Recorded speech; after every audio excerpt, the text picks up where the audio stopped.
It's setting up now. Yeah, I see the a little note just popped up live on YouTube.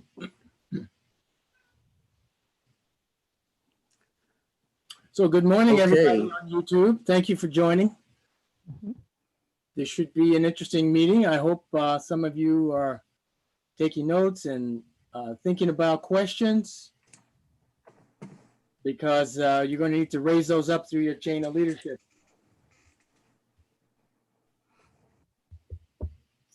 All right, I have got 10 o'clock and I'm going to call the meeting to order.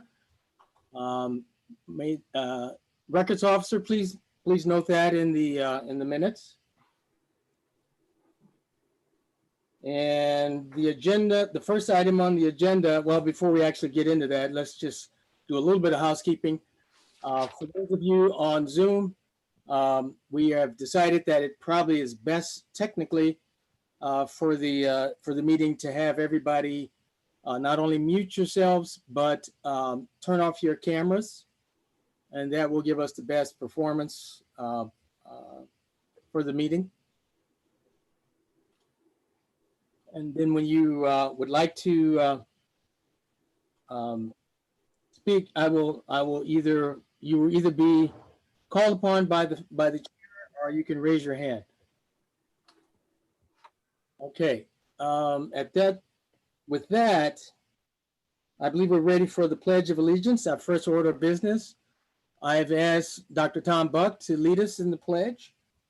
And if we could have the flag, there we go. And on this one, I'd like to do it in unison. So if everybody were to unmute, we can all do it in unison. Follow Dr. Buck's lead, please.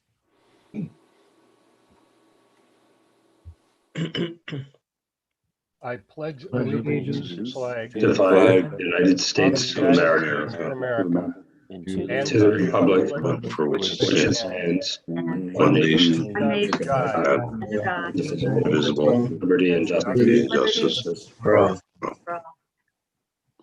Thank you, Dr. Buck. That went pretty well. So now if everybody could remute, we'll go ahead and get started with the roll call. So if Pam, if you would take the floor, please. Thank you. Yes, sir. Roll call for Saturday, January 30th. Commodore Randall. Present. Chief of Staff, Sonny Thatch. Present. Immediate past Commodore and Deputy National Commodore for Atlantic West, Tom Bilali. Present. DCAP East, Mike Stroud. Present. DCAP South, Tim Derry. Present. DCAP West, Pete Kapinski. Present. Thank you. Division 31, Commander Robert Kumpf. Present. Thank you. Division 33, Commander Jennifer Alston. Present. Division 35, Commander Gerald Kulik. Present. Division 37, Commander Craig Feld. Feldy, present. Thank you. Feldy, so noted. Division 39, Commander Sean Landa. Present. Division 41, Commander Tim Cooper. William Glisson in place of Tim Cooper, Vice Division Commander. So noted. Thank you. Division 43, Commander Tom Matt. Present. Division 45, Commander David Rapp. Present. Thank you. And Division 47, Commander William Meehee. Present. Thank you. We have everyone present, sir. Thank you, Pam. Would the DSO LP confirm the quorum, please? I do. Steve Young, present. I confirm the quorum. Thank you, Steve. Very good. We have a business meeting, folks. Welcome, everyone. Thank you for joining, both on YouTube as well as Zoom. This is our first meeting of the year. This is going to be what I call a kickoff meeting for the district board. We typically do these at the D trains in the fall and the spring. This particular meeting will be a little shorter in scope and hopefully in time as well. I've allowed about 2 hours to do this, and we have a few items of business that will require votes. We are going to have some remarks from our distinguished guest, and after that, I think we're going to adjourn. It doesn't appear that we're going to need to go much further than noon, but I will adjust the agenda accordingly if we get items of new business from the board. With that, I would like to introduce our first guest speaker, Captain Donald Montoro, Sector Commander, U.S. Coast Guard, Sector Lake Michigan. Captain Montoro, the floor is yours, sir.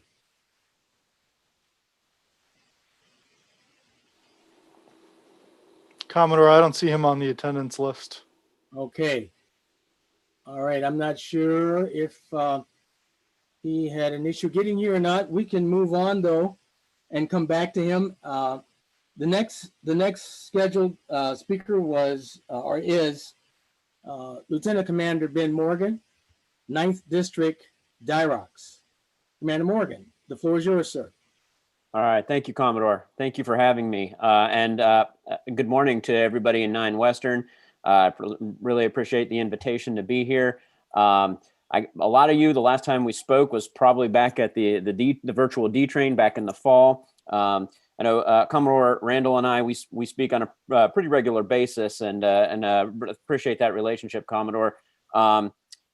So since the last time we spoke last fall, not a ton has changed, but I did want to go over a couple of things. But I'll first start by saying one of the things that hasn't changed is last fall when we spoke, I emphasized 3 areas of focus, not just for my office, but for the auxiliary, and I think just good things to abide by as leaders. And the first thing I spoke about was safety being a focus. That should always be our focus, keeping our people safe. It's what we do for the American public, and it's what we should be doing for each other. Proficiency, looking for ways to hone our skills and improve our skills. And then the third item was teamwork and respect, which were 2 items that, as I mentioned before, I strongly believe go hand in hand and should be a part of everything that we do. So I will open it up to questions later, but the first thing I wanted to do was kind of just the number one question that I often get asked is when are things going to be going back to ops normal? And unfortunately, I don't have an answer for you. I wish I had a crystal ball and I could tell you when all of this pandemic stuff would be over. The good news is that with the rollout of a vaccine, there is hopefully an end on the horizon. I can't tell you when that'll be, but I think that is good news and something that we can all look forward to. So with that, I would say that we will continue to operate under the guidance that's been distributed. Risk assessment and risk management is still going to be a key part of everything that we do. And that's going to generally happen at the operational level or the unit level. You need to abide by your local regulations and work with your local active duty units to determine what is safe and what is not safe. And if there's any question or confusion about that, please route those concerns up the chain of command. So the other thing that goes along with that is that there's still no in-person meetings. We're not doing large in-person meetings in our offices in the active duty, and there won't be any in the auxiliary. But I would urge you to continue to use leverage technology to fellowship. I know fellowship is a big part of the auxiliary. I very much appreciate that. So leverage technology to the best of your ability. I think so far the auxiliary has done that very well, and in many cases better than the active duty has done it. So I commend you for that. I would not plan on, we've had this discussion with the Commodores, but don't plan on a in-person spring D train. It's just, as I said before, we're just not there yet. I'll remain cautiously optimistic. Hopefully that maybe we can plan for one in the fall, but still that's too far off to say. But I would say for now, I would plan for a virtual D train in the spring like you did in the fall. This is something that I haven't mentioned to the Commodores yet, but I just got an email this week about this. There's going to be some opportunities to serve coming up. If you're looking for a way to help out the active duty side, they're looking for people to assist. They do annual surveys for housing allowances, and that's done at a regional level. And so they're hoping for some auxiliary volunteers to help out with those surveys and you don't have to have any particular skills. And I think they are going to have a training session for that. They're just looking for people who know the communities where they live and would be willing to make some phone calls and talk about places where active duty personnel might want to live, or at places where active duty personnel may want to stay away from. So if that's something that you're interested in, route that up your chain of command, and I'll get your name to the housing officer. And then another one, we're still working out the details on. We don't have all the details fleshed out yet, but there's going to be some opportunities for. They're looking for people to conduct suicide awareness training and something of that nature. So when I get the details for that, I will certainly route that information to you through the Commodore. The vaccine rollout I mentioned earlier. The active duty here in D9, we did receive a shipment of vaccine, and they are administering to those. They don't have enough for everybody yet, but so they're kind of doing it on a priority level. They're vaccinating the operational folks first, the cutters and the stations. If you're the auxiliary, if you're don't right now, there is no talk of the Coast Guard administering the vaccine to the auxiliary. So don't hold your breath or count on the Coast Guard for that vaccine. You're probably better off doing it through your local healthcare provider. And then the last thing I wanted to mention is the PPE and the PLBs. My staff has reached out to the local stations and the local units, and they have the accounting string, and they should know how to assist you with purchasing. So don't wait until the spring. If you take stock, have your flotilla commanders take stock of their PPE and their PLBs, and if they need any equipment, start considering that now, and talk with your local active duty unit about the best means of making those purchases, because with the pandemic and stuff, there could be long lead times for PPE. So and I think there's a lead time for the PLBs too. So make sure that you're taking stock of your equipment now and making those purchases now. If you have any questions, Bosun Kellemeyer is on the line today. He'll be available if you have any questions about training or the equipment. And I think Ralph was going to join us. I don't think I haven't seen his name pop up yet. But we're online. We're available to answer questions, and that's really all I had to pass right now. Bosun Kellemeyer is very active in the Auxdata 2 development and rollout, and they're working on a program right now where that PPE and PLBs and stuff will eventually be tracked in Auxdata 2. They're already experimenting with that now. It's a work in progress. I understand there's some frustrations with Auxdata 2. I also am in there, and just from my experience in the Coast Guard, there always is some growing pains when new technology is rolled out. But I think in the long term, it's going to be an outstanding tool, and it'll just take some time for everyone to play around with it and get used to it a little bit. Again, Bosun Kellemeyer is super smart on Auxdata 2. So if your IT folks have any questions or concerns, route them up through your chain of leadership to Bosun. He's super smart on that. So I'll if Commodore, if it's all right with you, I'll open it up to questions at this time. That sounds good to me, sir. So anyone on the Zoom, this is your chance. Have a turn to ask questions or comments or whatever you'd like to do at this point for Commander Morgan. All right, Peter has his hand up. Yes, Commander, I have a question about security clearances and access cards at the stations. We have members who are interested in becoming watchstanders, and my understanding is that there is a common access card that the Coast Guard uses, but auxiliarists could use a auxiliary limited access card, ALAC card. Mm-hmm. And I was just wondering if there's any way that we can expedite the process for members who are interested in standing watch at stations. Okay, that's an excellent question, sir. And Yeah, so to answer your question initially, the answer is yes. There is an ALAC card that is available to auxiliarists who have certain duties. The healthcare providers do, and yeah, in some cases, watchstanders do. We have to be careful about how many of those we issue out, but there is a process where you can apply to get one of those. And if you talk to your admin person for 9 Western, it's Mr. Brad Dawson. They talk to them about route your request up through him, and we can in many cases we can apply those. Now, to your point about expediting those, that I can't promise because there is a security check involved in those, and as I said, the access level for those ALAC cards is different, and it requires heavier security than it does for your average auxiliary ID card.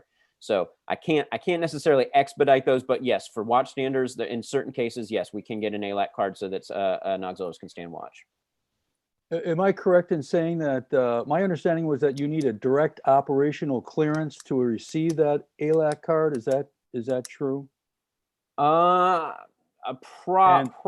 You need to have an FBI clearance because of the direct operational clearance.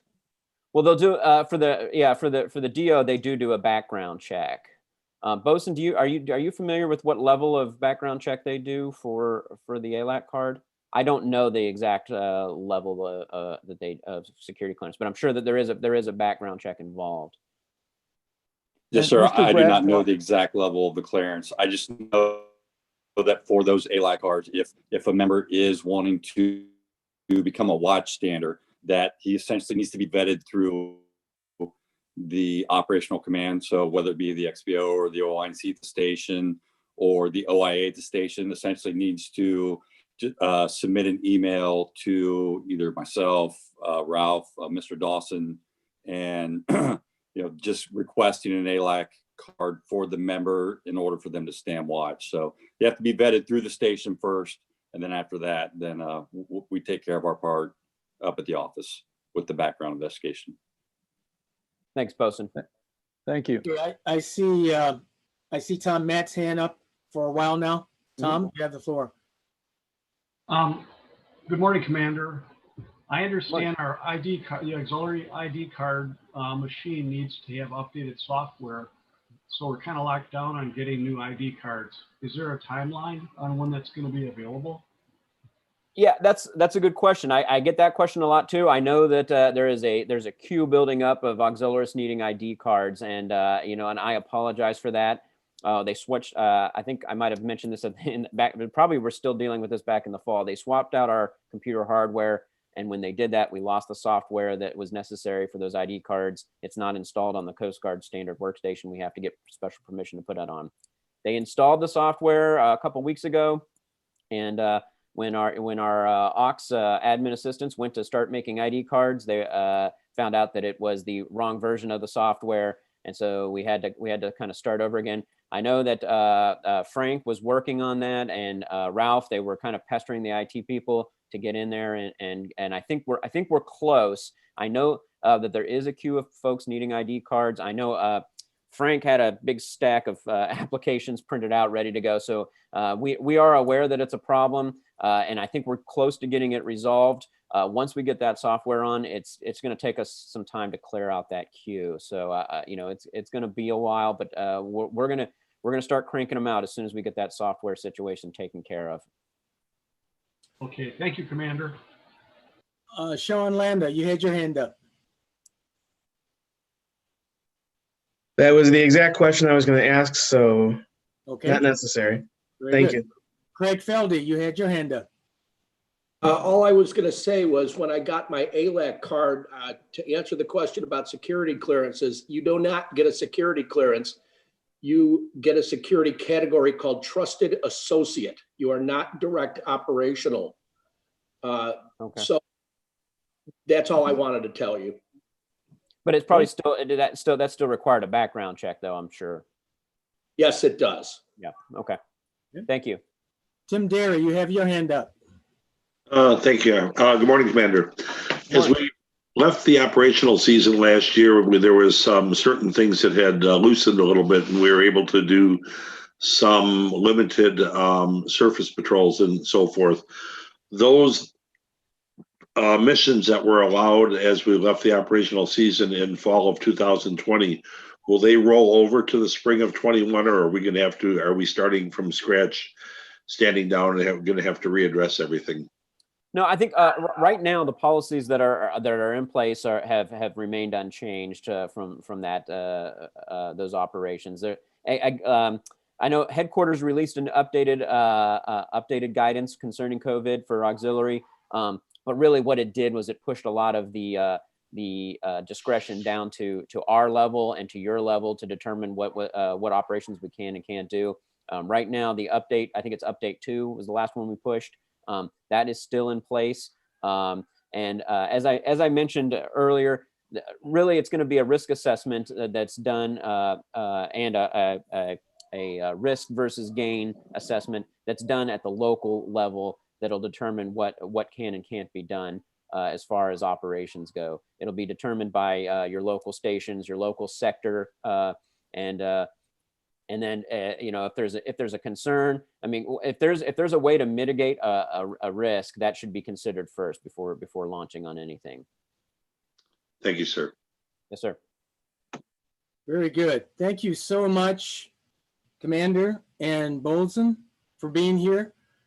Any further questions for them? We'll have you guys raise those up through the chain in writing, please. At this point, has Captain Montoro arrived yet? Can anybody give me a reading on that? Not that I see on the list yet. Don't see him. Okay, so then we're going to move on to DNACO, Thomas Mullally, who will give us some updates from National. Tom, you have the floor, sir. Thank you, Commodore. Good morning, Commander Bolson, Commander Randall, XCOM, the leadership in attendance, and all those on the nosebleed seats on YouTube. Glad to see you here. I'm glad to be here. So we're going to get mine. Mine won't be quite as long as the Commander's was. So we'll start with the first check part, aux data.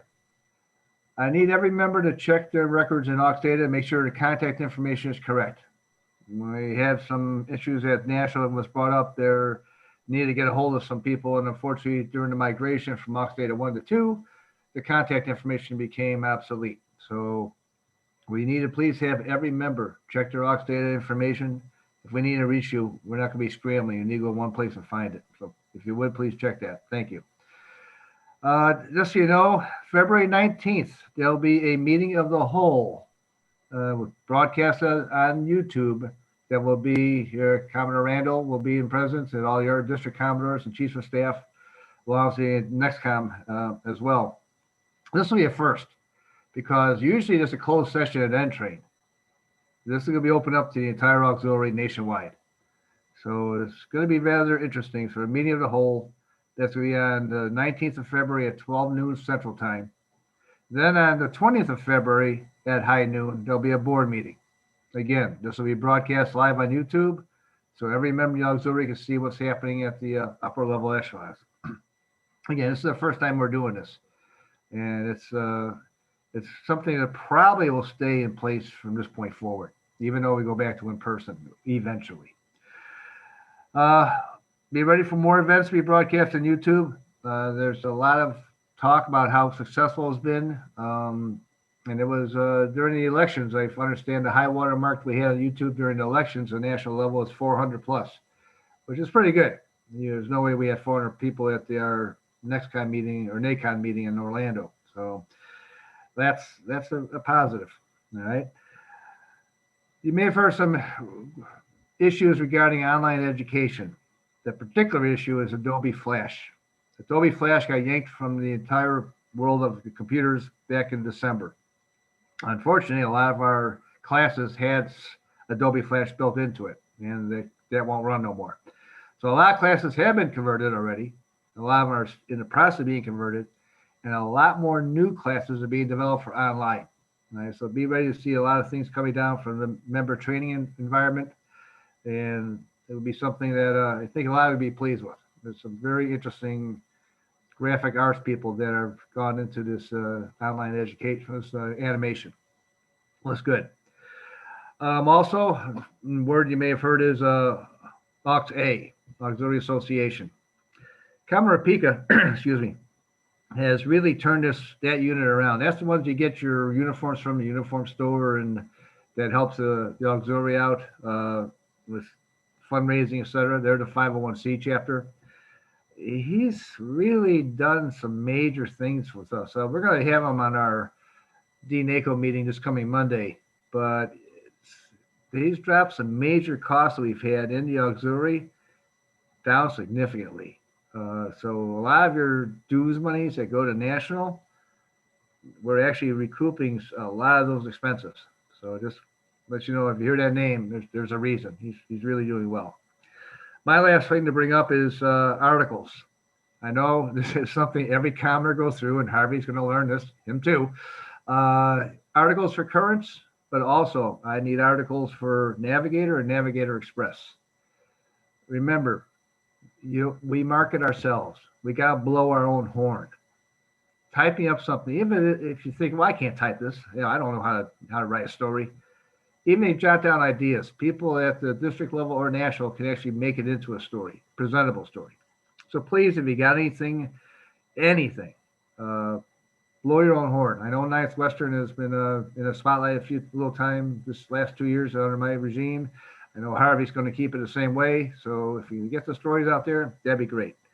Other than that, Commodore, that's all I got. Thank you very much, Commodore. Do we have any questions for Commodore Mullally, our our Deputy National Commodore?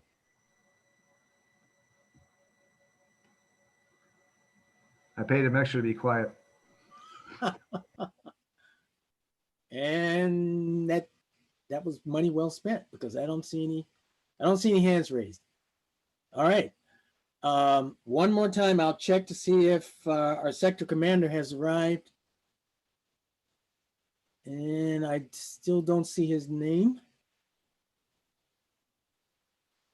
Okay, unfortunately, he did not make it today. I apologize.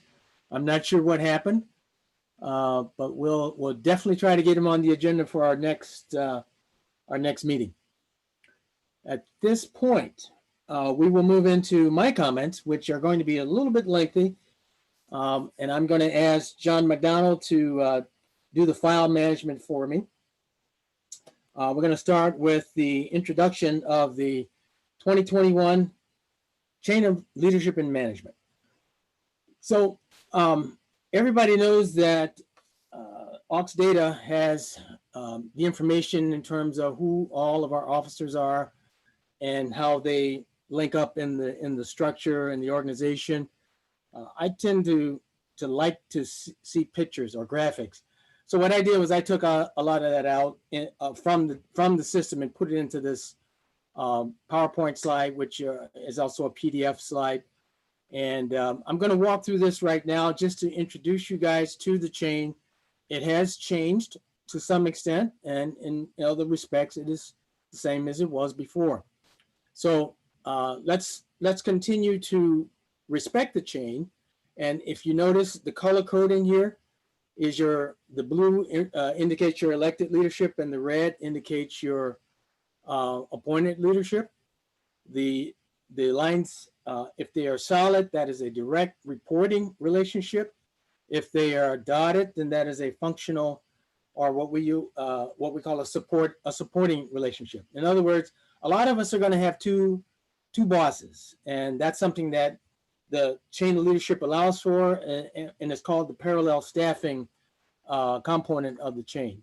So we'll definitely recognize that.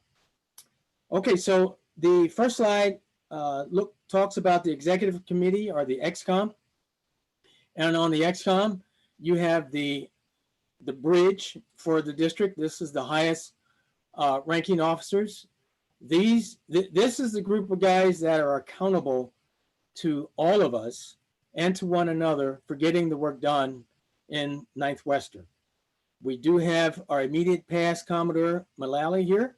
We have a representation from the gold side in the form of Lieutenant Commander Morgan, who's our DIROX. And then we have our Chief of Staff, as well as all of our elected DCAPs.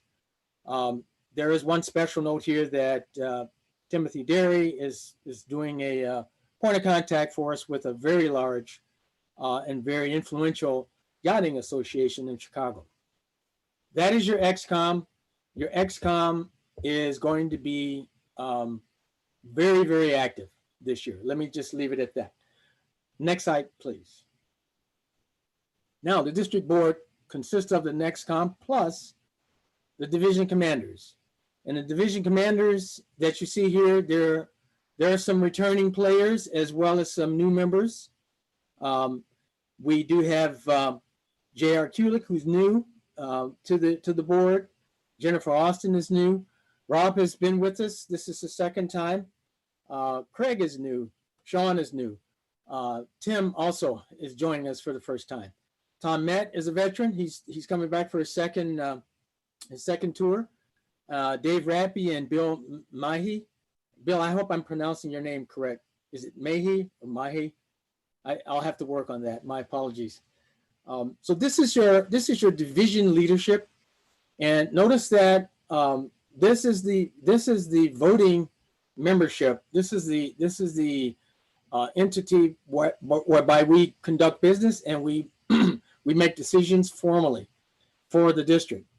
Now, Commodore Mullally is actually holding two positions here. He's the immediate past district Commodore, and he's also the ex officio representative of National as the DNACO. He does hold both jobs, but he only gets one vote. So sorry, Commodore, that's just the rules. So this is the group that are going to be getting very deep into the working day-to-day operations of the auxiliary. There are two primary things that the board is responsible for at the highest level. Number one, taking care of your members. The membership is primary in terms of, when I say taking care, I mean all of the things that relate to the care and feeding of members. Everything from onboarding, recruiting, all the way through to retirement. That's our number one priority. Number two, this is a group of folks that are going to be held accountable for mission execution. I'm talking tactical mission execution. This is getting the work done. Now, we all know that the work gets done at the flotilla level, and I obviously don't have the space on this slide to show you the chain of leadership below the divisions. But each of these division commanders has his or her own chain of leadership, which goes all the way down to the deck plate. And so what we have here is the infrastructure for getting the work done in the organization. And the accountability rises up to this level. So that's what I want you guys to take away from the board. The board has those two primary objectives: taking care of the mission and taking care of the members. Okay, next slide. Now, when Chief of Staff Sonny Thatch and I talked about, how do we organize and how are we going to do this, we basically took a division of the house and we said, all right, let's group the district staff in areas that are supportive of one another, synergistic to one another, that are highly related to one another. And that's what you're looking at here. This is the member support side. Member support means these are the functions that take care of the things that members are most concerned about, all the way from recruiting to retirement and everything in between. So here is where you find your IS organization for taking care of record keeping and databases, and the HR functions are here. Everything from awards to ID cards, finance, legal, you name it. This is all here for primary support of the members in our district. Now, you'll see that there are some vacancies. There are two vacancies here, member training as well as materials. I sent out a notice to all hands earlier this week announcing that we do have some vacancies, not only here, but in other staff jobs. And I have received an overwhelming response. Thank you guys for volunteering to step up We will be vetting all of those candidates, and we will be making some selections very shortly here. So stay tuned. This document will change. It is a living document. It'll be out there for everybody's viewing purpose, viewing pleasure, and it will be updated from time to time. Next slide, please. These are the Commodore's aides, and with one exception, everybody's coming back from the previous administration. These guys are the people who keep the Commodore on the straight and narrow and basically keep me out of trouble. I thank them for all that they do, and this is where experience really comes into play here. We do have one new guy here, Dave McCartan. Dave is joining the Commodore's aides. He's going to be doing some special projects for me, and they relate to, back to that first slide, taking care of the members and taking care of our flotillas and our units. So Dave has some expertise that he brings from the national staff. He was previously the director of the H directorate. And so he's going to be doing some special projects that you're going to hear a lot more about in the coming weeks. Next slide, please. Now, the mission support side of the district staff is all going to report to Sunny. And this is where we talk about, and you've heard me say this before when I was chief of staff, I was harping on this a lot. We're going to just continue to harp on it. These are the folks that drive strategic initiatives. And I emphasize strategic as opposed to tactical. There's only one exception here where the leadership and the organization is focused on both strategic and tactical initiatives, and that's in aviation. And that's because there is no infrastructure for aviation below the district level. But by and large, you're looking at the group of guys, on this slide and the next one, that have to do with our programmatic expertise. These are your subject matter experts in marine safety, in publications, in operations, in aviation, and so forth. So this is a group, a small group. You can think of them as the think tank, and this is where our processes are going to be reviewed, our programs are going to be reviewed to make sure that we're getting the most efficient and the most effective use out of the tools that we have, the equipment that we have, the documentation that we have, and the training that we have. Next slide, please. There's a few more here. So, and again, there's a couple help wanted signs out for vacancies. Again, these fall in the same line as the previous slide. These are all mission areas. These are all very much program oriented. And what you're going to look for from the district staff is the strategic leadership. Do not expect the district staff officers or their ADSOs to get down into the tactical execution of programs. You will not find, for example, I'll just pick on the DSOVE. The DSOVE will not be scheduling your vessel safety check blitzes for you. Okay, that's just one example.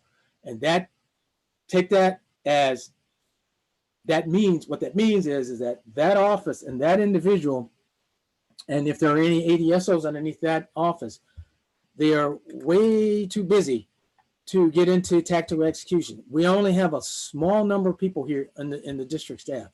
When you look at the divisions and the flotillas, we have a lot more. That's where our resources are, and that's where our manpower relies, and that's where the work gets done. Quite honestly, that's where the work gets done, is at the flotilla level.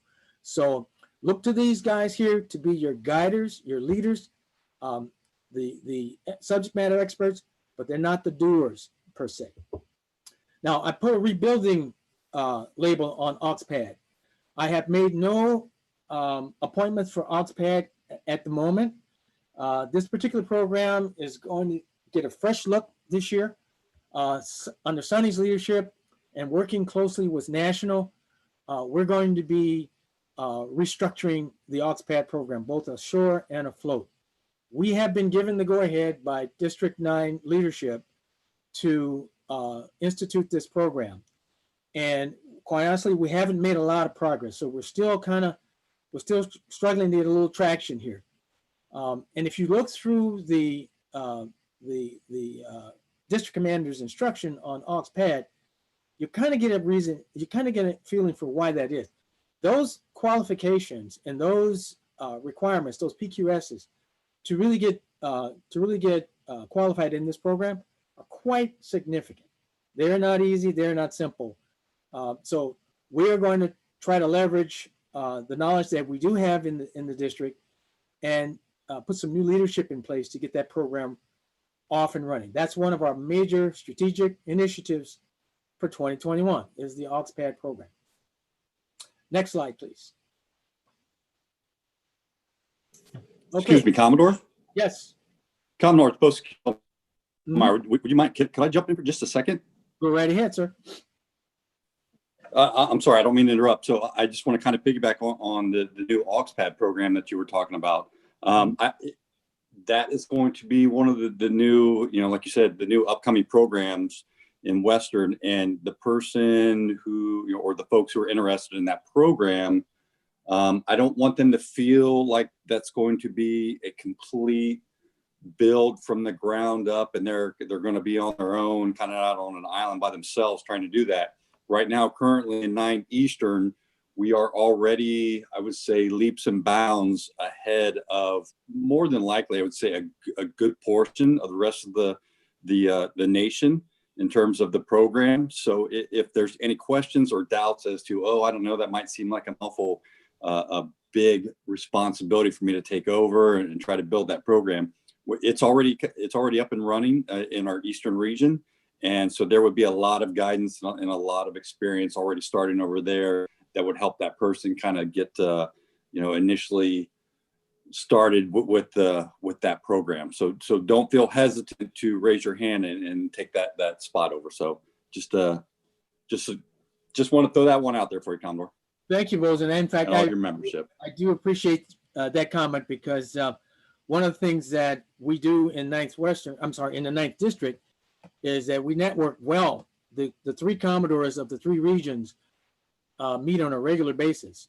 And we will benchmark one another and we will share best practices. And this is one that, to your point, it is the status of that program in 9th Eastern has national attention. It is well known that these guys are head and shoulders above the rest of the auxiliary.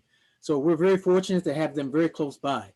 And we will be utilizing that. Yeah, we have a lot of folks reaching out from other districts asking us for our instruction and who our point of contacts are in 9 Eastern. So, someone would be sitting in a good position and with a lot of help to get that program up and running for you guys in Western. Absolutely. Thank you. All right. Next slide. Okay, so this is another big initiative and a big change that we're driving here. There are no names under these AUCs, and there's a reason for that. The appointment process is totally being overhauled, and we're coming up with a new way of vetting candidates, which involves the DCDRs, the OTO, and the OICs and OIAs of the respective stations. In addition to that, there's going to be a new job description created for these positions, and they are all reporting now through Sonny Thatch, District Chief of Staff. Why is that? Well, we're going to try to get more and more synergy around mission support and mission execution. And this is one way of doing it.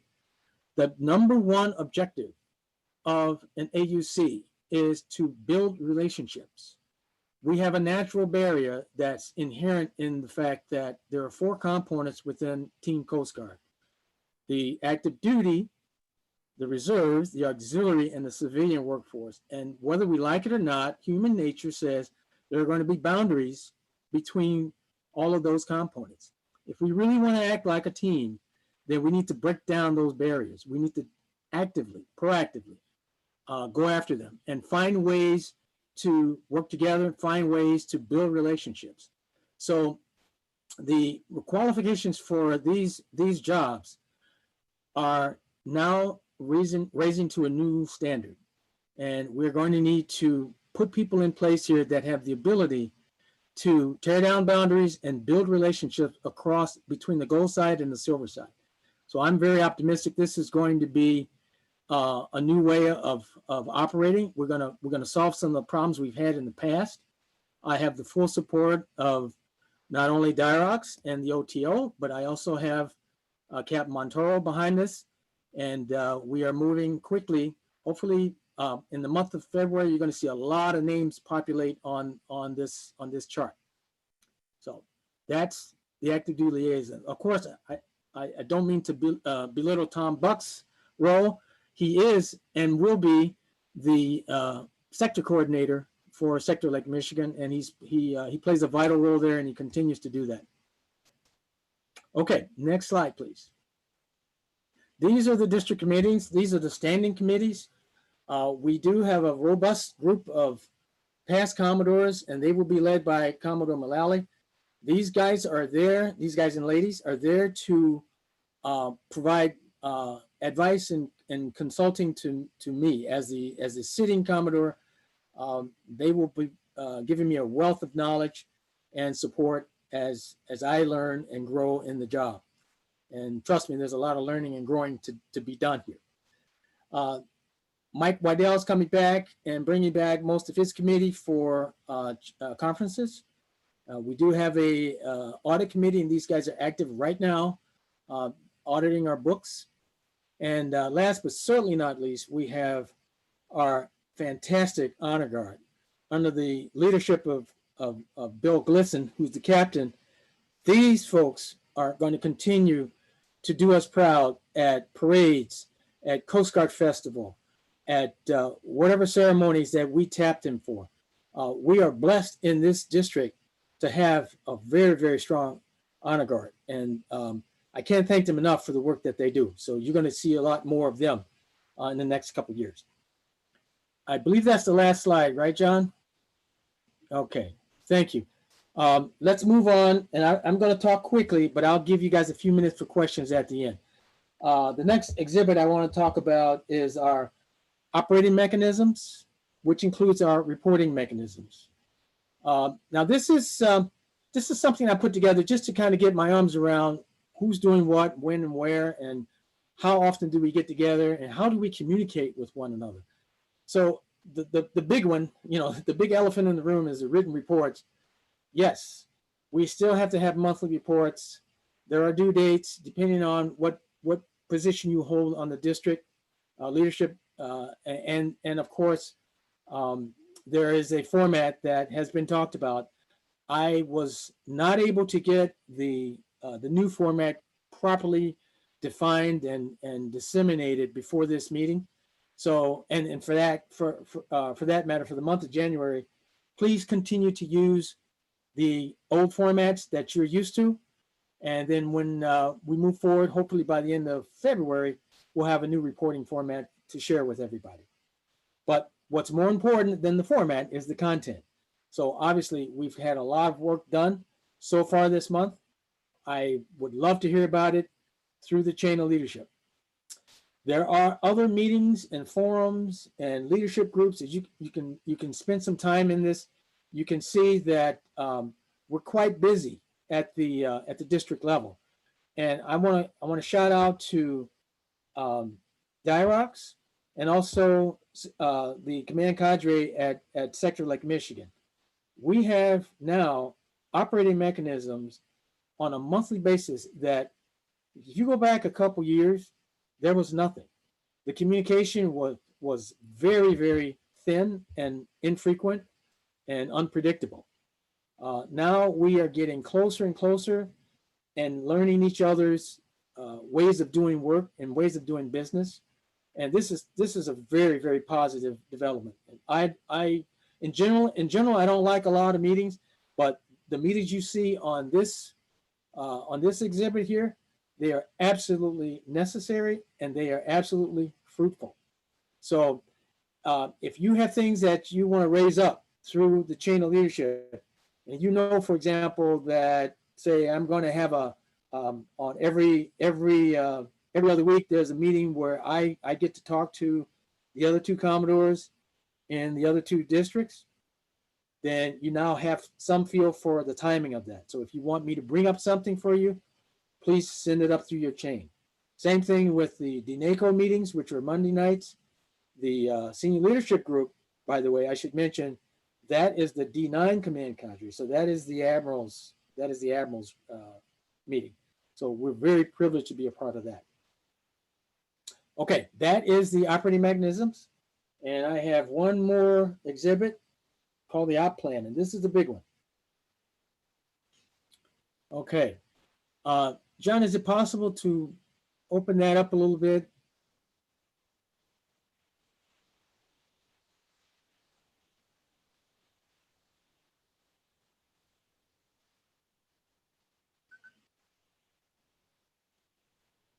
Okay, all right. So the op plan. This is effectively the working document for the district. We have done these in the past, but we actually haven't treated them like living documents. And what I like to do differently is capture all of the demands that are being placed on us as a district in this document and our response to those demands. So that'll be not only what things that we need to do this year, kind of a goals and objectives, but also a tracker so that we can keep track of who's doing what, when is it getting done, and where, and so forth. So if you could scroll down a little bit, John. Okay, we're gonna stop right here for 1 second. This is just a table of contents, and I expect you guys to spend a little time with this. And when I say you guys, I'm referring to the district board. Get to know this document well, because we're going to be seeing it a lot. The references here are not all complete yet. We're still early in the year. The one reference that is out there that you can get right now is by clicking on that link is the Auxiliary National Strategic Plan, which has been updated for 2020 to 2026. And that is a document that you can start to peruse and understand how that plays into in this particular document. Okay, scroll down a little bit. Okay, we have executive summary. We're going to get past that. Keep going, keep going. Okay, stop right here. So this is where you're going to find the mission statement, the vision statement, and the watchwords. These watchwords have been talked about at our change of watch meetings that we had so far. So I hope by now most of you on the call or on Zoom or on YouTube have started to get acclimated to these watchwords: action-oriented, agile, and accountable. And you're going to see them come back over and over again as recurring themes in everything we do. Scroll down a little bit. Okay, a little bit. Okay, keep going. All right. Right there at the Auxiliary National Strategic Plan. This is just highlights, excerpts from the high-level plan. That plan is about 30 or 40 pages long, so you'll have to spend some time with it. I'm not going to repeat that document inside this document. I just want to show you the things that are relevant to us here in Ninth Western. And those are going to come back in much greater detail a little later. Okay, scroll down some. Okay, right here. So we have OPDs. And for the first time in my career in the auxiliary, I have now a copy of the 9th Coast Guard District OPD.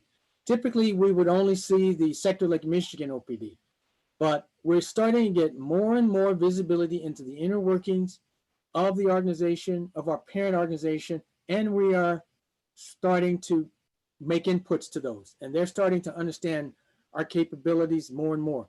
So you're going to view these documents as on the demand side of our services. This is where we will see what others expect of us, in particular, what our leadership expects of us on the goal side.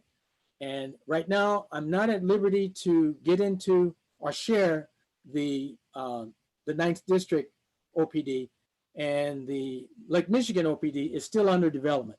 But I will say this, all of the relevant details of those documents are going to be appearing within this op plan as we continue to develop it and go forward. The Sector Lake Michigan gap analysis is something that was done a couple years ago, and that is kind of a wish list of things. Most of what came out of that exercise was these are areas where we would love to increase the membership in the auxiliary qualifications, holding these particular qualifications. So there's a whole bunch of them. Scroll down, John. I won't get into these, but a lot of them are on the marine safety side. Just take note of that, guys. Following is the 9th district goals and objectives. Now, there are 3 groups here. There's membership growth, retention, and advancement. And we talked about that. This is all about taking care of the member. Number 2 is the program development and strategic initiatives. We talked about that. That's the stuff that Sonny Thatch and his team are going to be driving. These are the big changes that we're looking for in our processes. We're looking for more efficiency in the way we do work and so forth. And then finally, there's the mission execution and events. We're going to talk a lot about events because what I want to make sure everybody understands is that an event is something that has to have an owner. There has to be somebody accountable for the success of that event. And we have a lot of events in this district. A lot of them are significant, and that is called out and will be called out in the Sector Lake Michigan OPD. And some of them are very small and routine and minor, and we won't be seeing those in this document. Scroll down, John. So this is where the rubber meets the road. We are going to take each of those sections and put specific who, what, whens on those tasks. So at a minimum, every project plan, every event, every task, every mission needs a who, what, when. And this is very high level. So you won't see details that go below the district here, but you will see a lot of the things that the district, the DCDRs are going to be charged with, the DSOs, the chief of staff, myself, and everybody on who has a role to play at the district leadership level. You're going to see their work laid out right here. And you're going to see a lot of metrics. You can see the comment column here. We do have metrics in place. We have new metrics coming. Scroll down. A little more. Let's go to the next section. This is your program strategic initiatives. A lot of what you're going to see here are the DSOs and the chief of staff. And these are the things that they're going to be working on. And again, lots of strategic stuff. You're not going to find scheduling vessel exams in this section. You're going to find how do we make vessel exams easier for everybody. You know, that's the difference between a tactical versus a strategic initiative. Further down, John. And here's the last section. This is your mission execution and events. You're going to see a lot of events here. And I think if you go, there's one of my favorites at the bottom. And I'll pick on that one. Coast Guard Festival, Grand Haven. This is one of our premier events. It's huge. It has high visibility, and we do a fantastic job every year. At the level of the district, DCDR 31 is accountable for the success of that event. And however, that doesn't mean that that doesn't mean that the division runs the show. In fact, that event, like all other events, are put on and managed and executed by flotillas. And we have teams of flotillas, and we have committees of flotillas, and we have point people such as Joe Sedlock, who takes care of this event for us. So we will have, if you scroll down a little further, John, I think there's one more page left. We will try to capture all of the significant events that affect the district as well as the OPD, and we'll put them in here. And we will track these, and we will make sure that the flotillas and the divisions that are executing these events will have the support they need from the district staff and from the district leadership. So this document becomes our reference document. And you might be thinking, who's going to maintain that? Who's going to manage that? Who's going to keep that up to date? Well, the answer is it's the XCOM. And if you noticed in that earlier slide about the operating mechanisms, the XCOM will be meeting monthly starting in February. We haven't picked the date yet. We haven't quite closed on that. But when the XCOM meets, this is the tool that we will be using. This is our guiding. This is the compass point that we'll be driving to. Okay, so this thing will be updated on a regular basis and shared with everybody. Okay, I have got 10:59, a little bit behind schedule. That's the last exhibit I wanted to share with you guys. I will take one or two questions, and then we'll take a break. Are there any hands up for any of this stuff that I just talked about? Okay. Not a question, Commodore, but I just would like to say that I appreciated the thought that you put into the document. It was read it last night and looks very well thought out. Well, thank you. Thank you. And I do feel like this is the way that we monitor ourselves and keep ourselves honest. It goes back to that watchword of accountability. If you don't write down what you're going to do, if you don't make a commitment to do something and then take the action to do it, it's very easy to lose track and lose sight of what our goals are. So that's going to be the thing that I really want to hammer on, is to keep our goals in front of us and hold ourselves accountable for getting the work done. Okay, according to the agenda, we should be taking a 10-minute break at this point. Let's come back at 11:10 Central or 12:10 Eastern, and then we will start the business section of our meeting. Thank you, guys.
Okay, I think we are about ready to reassemble.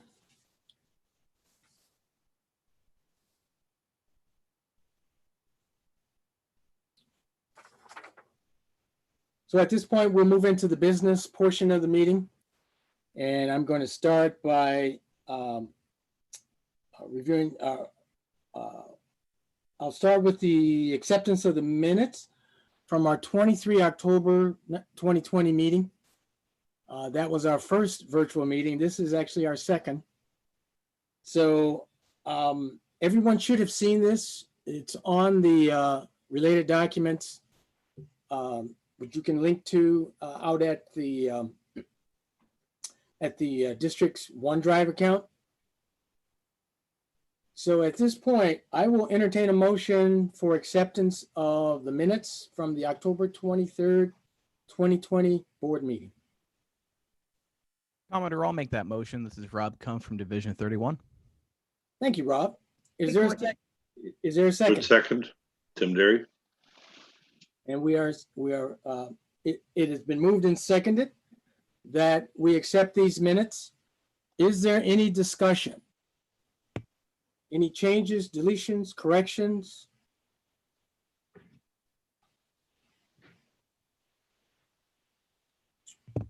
Okay, hearing no discussion, I will call for the question. And I'll ask our records officer to do a voice vote very quickly. Pam, the floor is yours. Thank you. The motion before the board is to accept the October 23rd, 2020 minutes. Commodore Randall, please. Aye. Chief of Staff, Sonny Thatch. Aye. Immediate past Commodore, Tom Mullally. Aye. DCAP East, Michael Stroud. Aye. DCAP South, Tim Derry. Aye. DCAP West, Peter Gabinski. Aye. Division 31 Commander Rob Kumpf. Aye. Division 33 Commander Jen Austin. Aye. Division 35 Commander J.R. Kulik. Division 37 Commander Craig Feldy.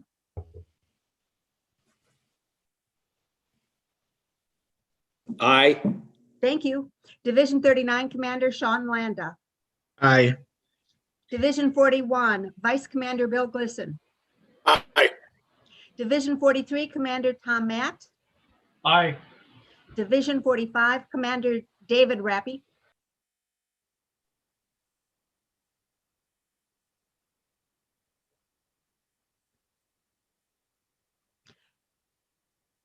Division 45, once again, Commander David Rappy. Division 47 Commander William Meehee. Aye. We have one absence and all the rest are affirmative ayes. Thank you, Pam. Motion passes. Thank you. All right. Now we'll move into finance report, and Todd Nitz, our finance officer, will walk us through his documents. He's posted the profit loss as well as the balance sheet. We'll talk about that, and then we'll move into old business from there, and we'll talk about the budget. Todd, the floor is yours. Well, good morning, all. Afternoon here. So just want to run through the profit loss and balance sheet. If someone could post one, there you go. There's our profit loss for the year. It tracks our income of dues and commissions from the two stores, interest from our accounts, and you can keep going. And so we had taken in $40,165 last year. If you can move down to expenses, thank you. We issued $489 in Anderson Fund grants. We'll be announcing the 2021 amounts and asking for applications soon. We spent money on awards. Utilities is where I keep our business insurance and our web hosting and fees such as that. And then we have postage expense. Go ahead and continue down, please. So we didn't have any D trains, but we did have travel. And then we had some Commodore expenses and meeting costs. And then we had dues to National of $21,744. And with the cancellation of the D trains, we had a net income of $12,101.21. At this point, I'll ask if there are any questions about the profit loss report.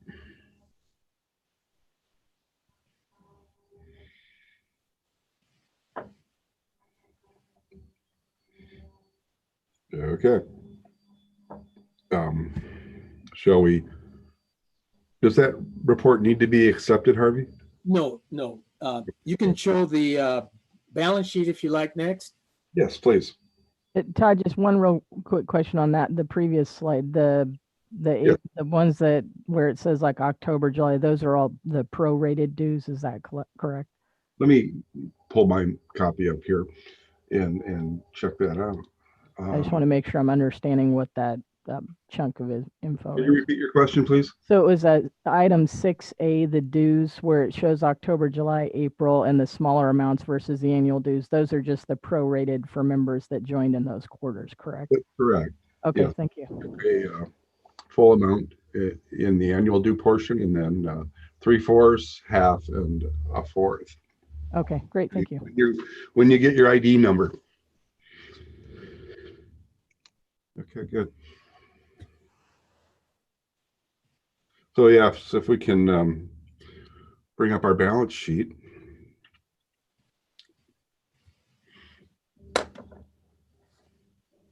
Oh yeah, there it is. Good show. So on December 31st, 2020, in our reserve account, there was 72,700. In our dedicated account, 23,439. Our checking account, 20,189. And then our Anderson fund remains at 72,665.22. We voted you voted previously to award all interest and any unawarded, or annually, and any unawarded interest will be added to successive years amounts for award. So that amount's going to pretty much remain the same going forward. That accounts receivable is just one flotilla told me to hang on to their refunded dues and take it off their next bill. All right, if you can move down to our fixed assets, we got a trailer, we've got some conference assets, and then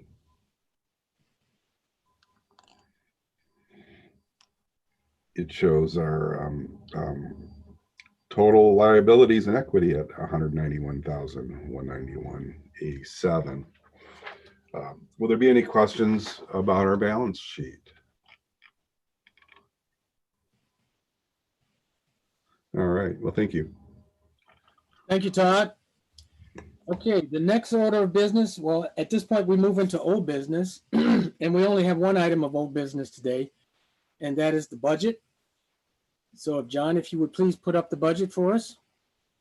Now, you guys will remember back in October, we talked about the budget, but at that time, we approved a preliminary budget, which due to the fact that we still had quite a bit of time left in the year, and a number of items that were rather uncertain as to whether or not we would have the expenditures in 2021.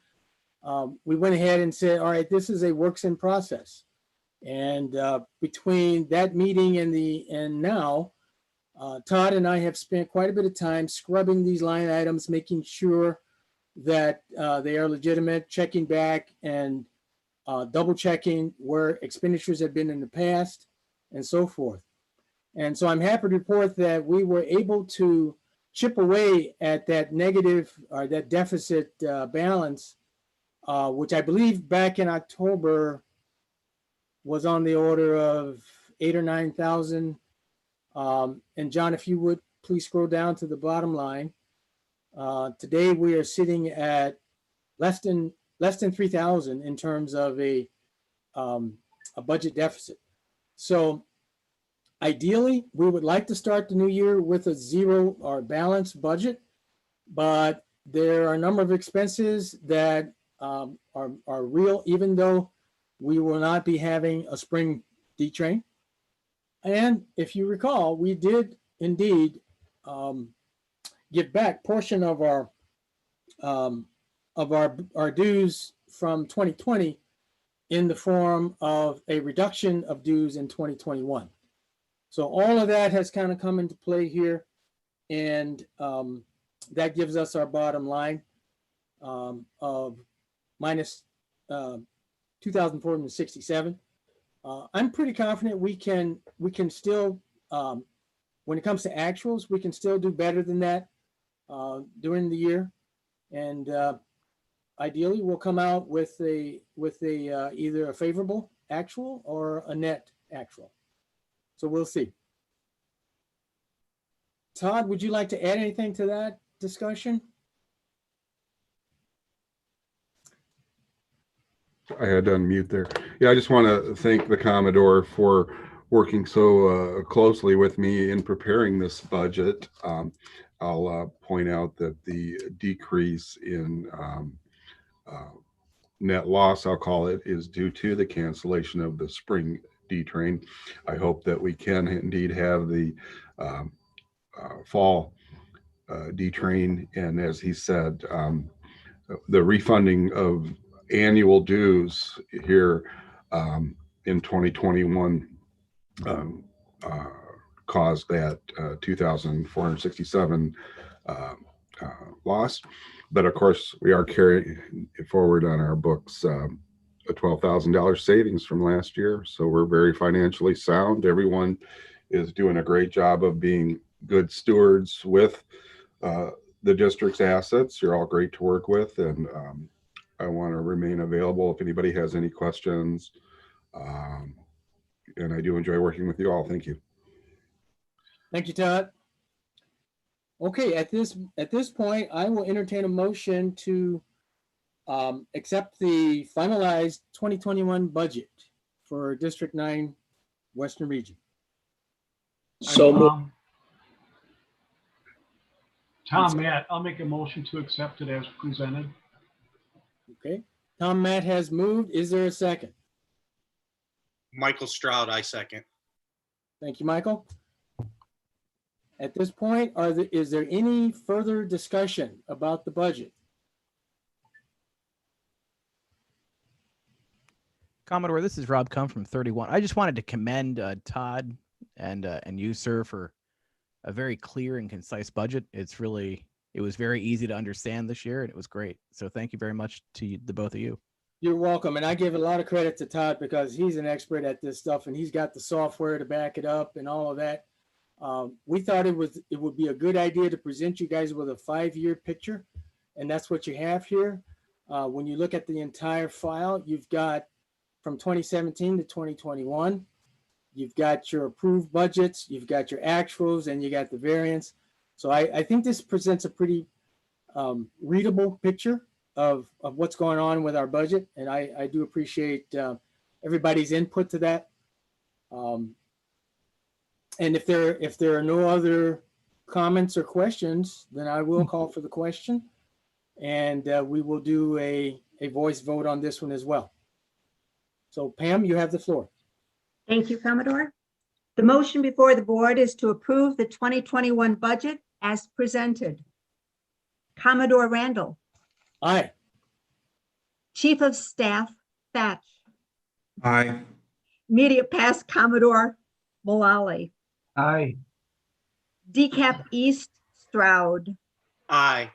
DCAP South, Derry. Aye. DCAP West, Gopinski. Aye. Division 31, Commander Kumpf. Aye. Division 33, Commander Austin. Aye. Division 35, Commander Kulik. Aye. Division 37, Commander Feldy. Aye. Division 39, Commander Landa. Aye. Division 41, Vice Commander Glisson. Aye. Division 43, Commander Matt. Aye. Division 45, Commander Rappy. Aye. Division 47, Commander Meehee. Aye. All accounted for and all affirmative.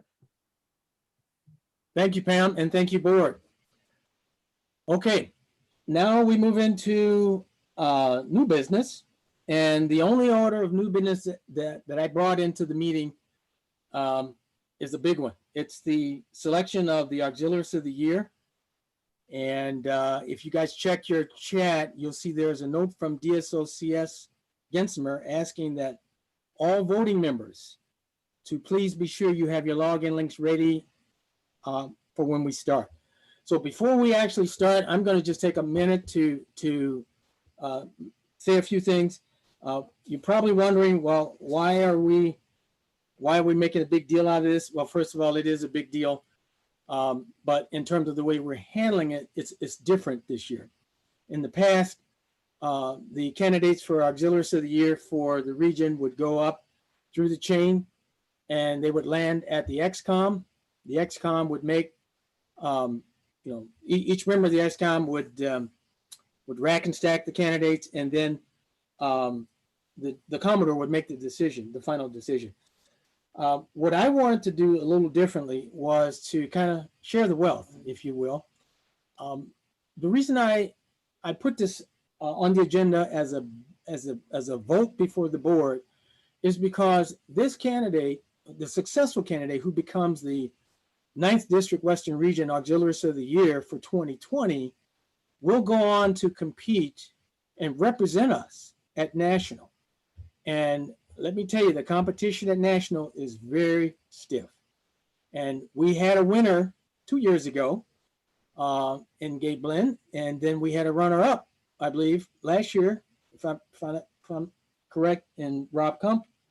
But they will tell you that it is very difficult to get this honor. And again, I want to have the board view this as who we're voting on here. We're choosing the best of the best. And this winner will go up and compete with all other districts within the auxiliary.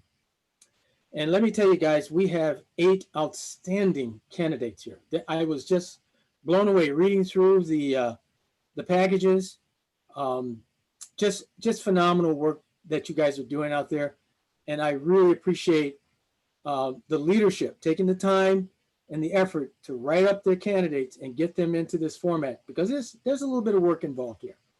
But our candidates are deserving. Each and every one of them has already earned the title and earned the honor of being their respective division Auxiliarist of the Year for 2020. So that's something that's done. It's never going to be, that can't be taken away. But what we're talking about today now is the next level, and we're going to look for everybody to vote with that in mind. Now, before we actually start voting, I'm going to turn the floor over to Dave McCartan. And everybody knows Dave, and Dave is our award writing guru. And he has been a champion of these major awards for many, many years now. Dave starts sometime in August, and he starts reminding us, and thank goodness for that, because I'd forget about it if it wasn't for Dave. But I want him to say a few words about the process. So Dave, you have the floor. Thank you, Commodore. Again, thank you, Commodore Harvey Randall, for taking this to the next level and engaging the district leadership and the division leadership in the selection of what I call an auspicious selection. That is the Auxiliarist of the Year. If you went and looked at the precepts before the meeting, you know voting members what you were charged to do prior to coming in and making this selection. So I won't rehash that because that should be a done deal. But I do want to thank all the division commanders for getting nominations in. One of the things we're not going to worry about today, or you shouldn't worry about, is pictures and formats. You know, the meat is there to select on the meat, and any fine tuning that needs to be done, we will do once the Commodore announces the selection. The goal again is to have every division represented, and we in 2020 beat every year, beat the past years. As long as I've been in the auxiliary, it's the largest number we've had. So next year our goal will be 9. The process does start in August. We would love for the district or the division boards to be engaged in that process, meaning that flotillas are nominating members, and then the division or district board division board, has to do the rack and stack and pick the best to represent the division. That's our ultimate goal, and I think we're getting there. And so for 2021, let's start the process early and have a smooth process as we go into the selection next year. And I just want to add another piece that's coming up, in a few more months, is a runoff award that recognizes our top flotilla commander in the district. So using the auxiliary format, to have a selection done by the division boards, and then putting your best candidate forward. That is due at the end of September. Commodore Randall has to submit those to National in the beginning of October. So Appendix N or Appendix F of the Auxman explains that. And let's hope we have some good candidates for 2020. So with that, Commodore Randall, I'll hand it back to you. Thank you again, division commanders, for doing your part to get these packages in. And may the best candidate win. Thank you. You have not entered. Thank you, Dave. Please re-enter the meeting.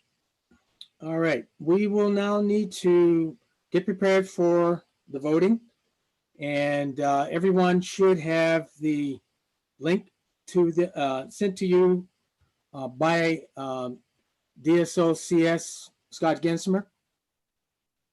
And Scott will be setting up the first ballot. So let's all log in there. Just FYI to all, I have set up the ballot and it is now running. Thank you, Scott.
Is everyone able to access the system and cast their votes okay?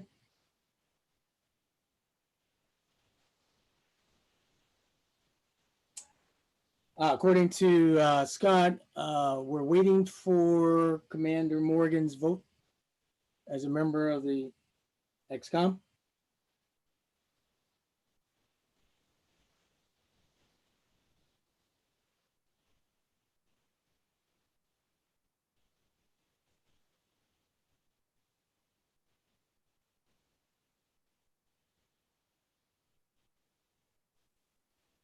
Hey, Commodore, I sent you a message in chat.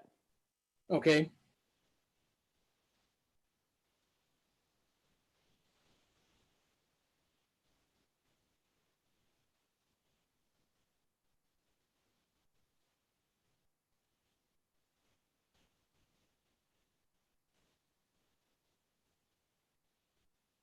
All right.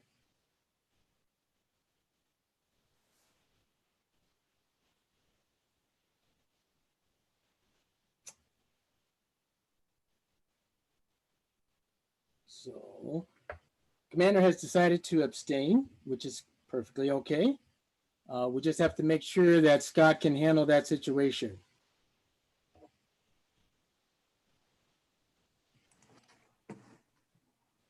Yes, he just shows up as not having voted, so there's no issue there.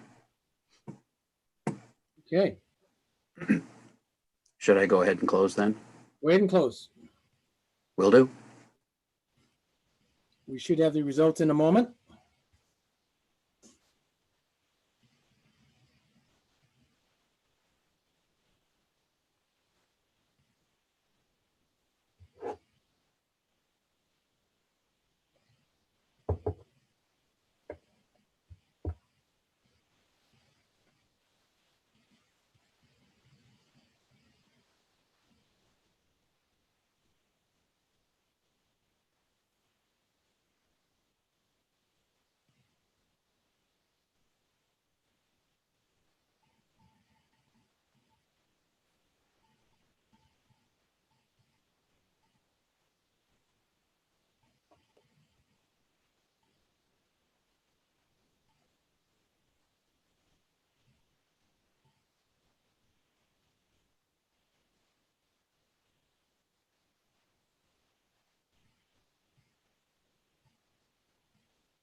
Okay, so the results of the ballot are we do not have a greater than 50% winner.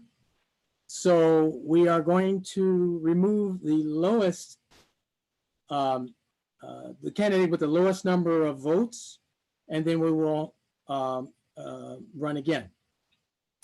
So Peter Graham will be removed from the second ballot. Peter, I thank you for your nomination, for your submission. The package is quite impressive. And again, congratulations on being Division 45's Auxiliarist of the Year. So now we are going to go for the second ballot, and it will contain everyone except Peter.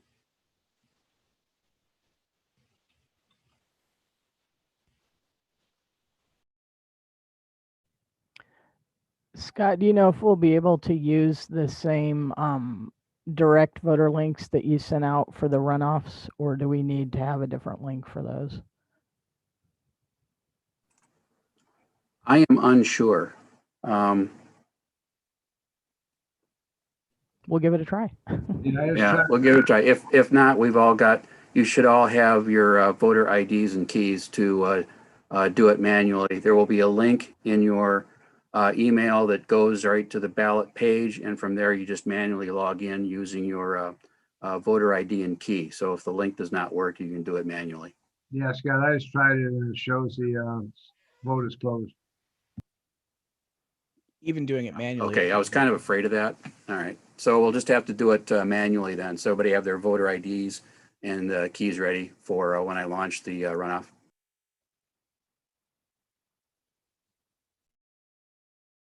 And so that would be using the link in the manual method. Just so everyone's aware.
Scott, this is Tim Derry. It's even the manual method is showing that the election is closed.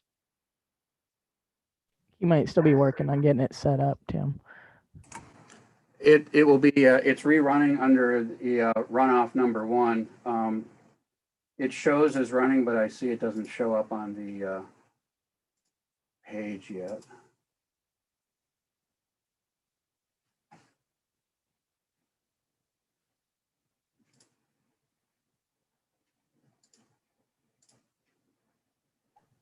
If I remember from the election process last year, I think it sometimes took about a minute or two to catch up on the web page to show that it was launched.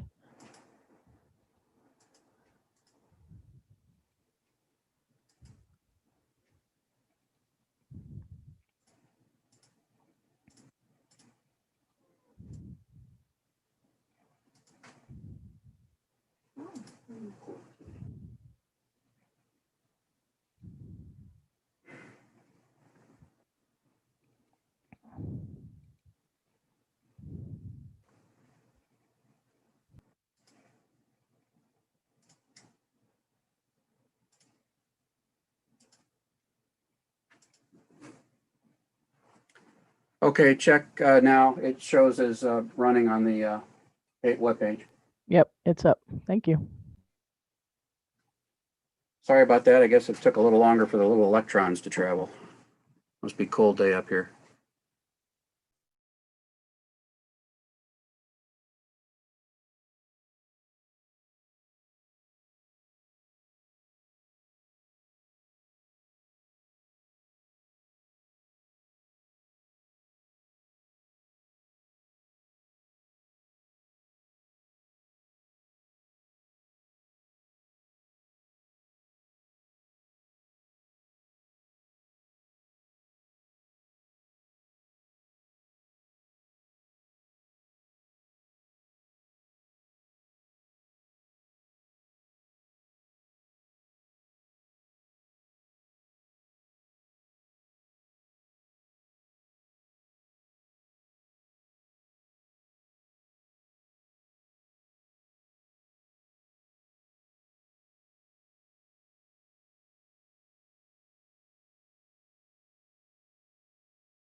All right, bear with us, folks. We have one more vote.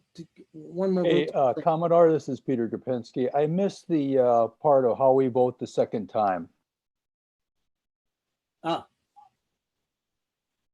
Scott, can you help Peter with that? Yeah, Peter, in that email with the link, there should be a section on a manual method to vote. And there will be a link that is USCG aux 095.electionrunner.com. Go there and then enter your voter ID and voter key where it asks you to log in. All right, thank you. I'm working on it here. Okay.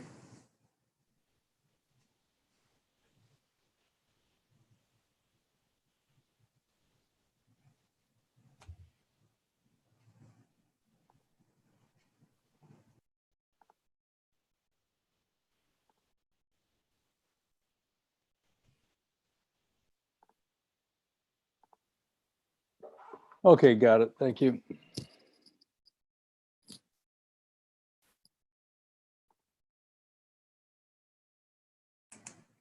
Everybody now shows as having voted, Harvey. So with your permission, I will close the election.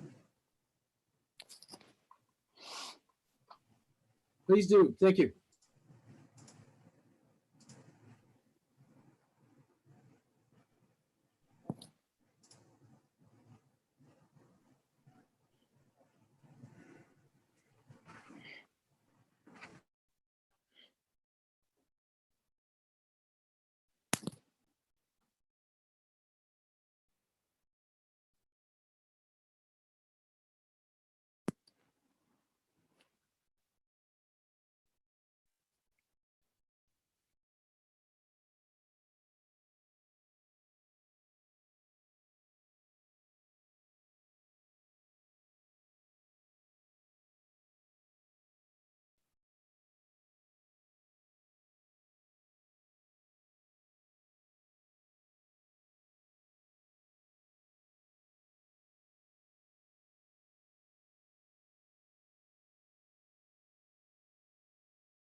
Okay, folks, here's what's happening. We have still no winner because nobody has exceeded 50% of the votes cast, but we have a three-way tie for the lowest number of votes. That will be between Mr. Bosman, Mr. Marzano, and Mr. Newmiller. So what Scott has to do now is set up a runoff vote for just those three candidates, and the lowest one of those three will be dropped from the main election here, and the other two will be put back in. So this is a runoff think of this as an elimination runoff between this three-way tie for the lowest numbers. So just give Scott a few minutes to set that up.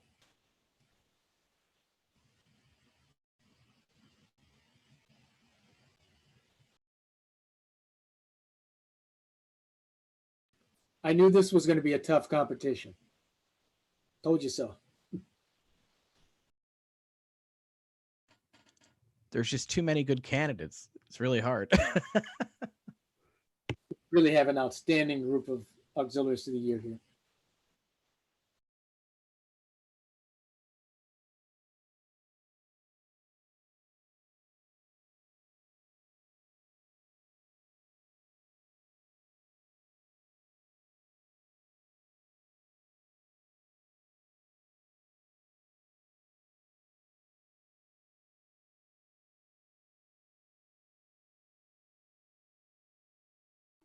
All right, Commodore, did I get it right on the slide?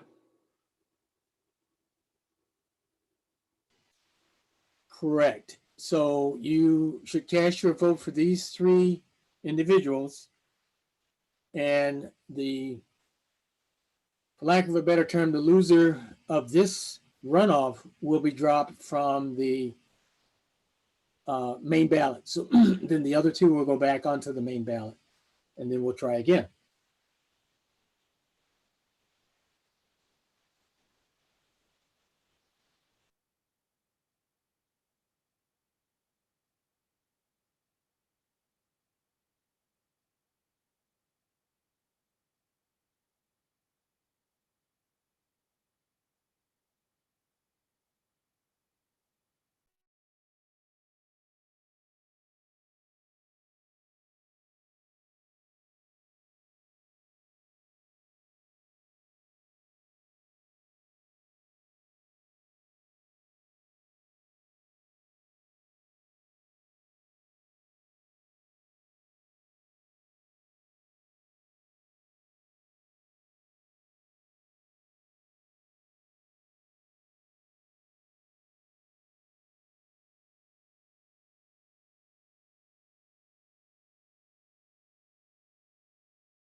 The election should now show as running.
Okay, Harvey, I show everybody as having voted now. With your permission, I will close the vote.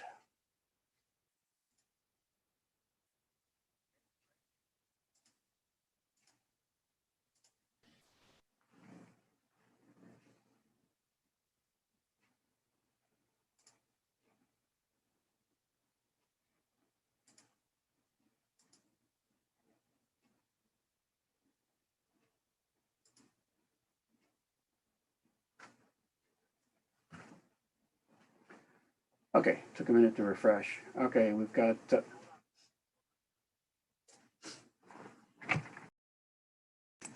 Okay.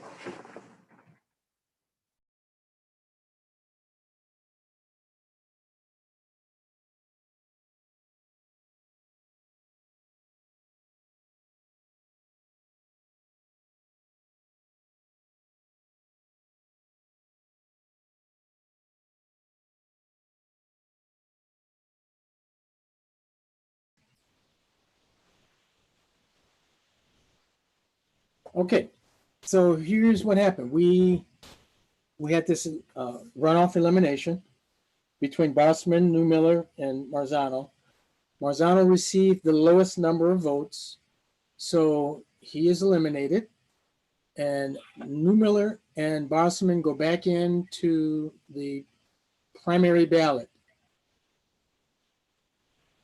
for the next ballot. John, are you able to follow all that? Should already be updated. Excellent. So we're down to 1, 2, 3, 4, 5, 6 candidates now. All right. And that will be the next ballot that Scott prepares for us.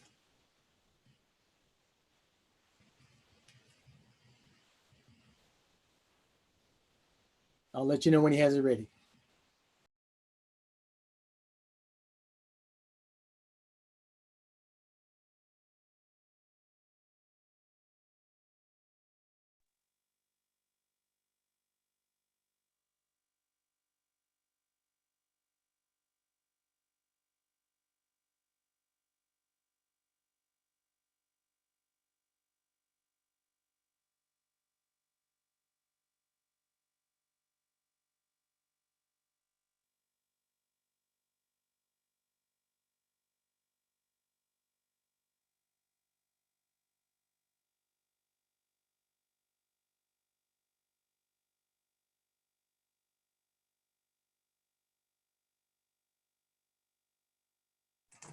The election is now running, so give it a minute to actually show up on the website, and we should be good to vote.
This is Gopinski. I don't see a place to vote now. I see 3 completed elections. Am I missing something? Is it the same process as before? No, you're not missing something. It's just being slow for whatever reason to show up on the ballot page. It shows from the election runner itself, but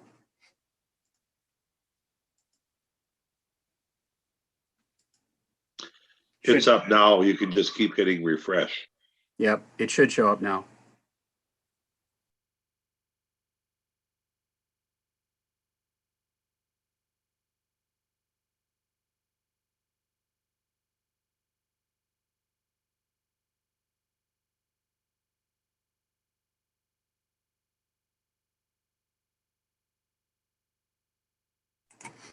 I apologize for the long wait between when I launch it and when it shows up. That's kind of unfortunately outside of my control. Once I launch it, it's all behind the scenes.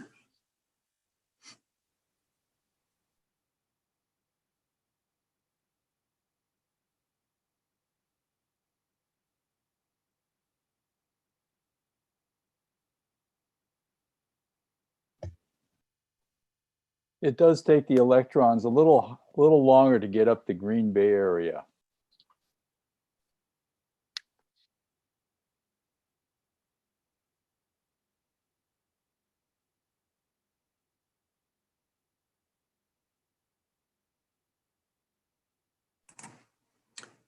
I show everybody is having voted now, so with your permission, I will close this ballot.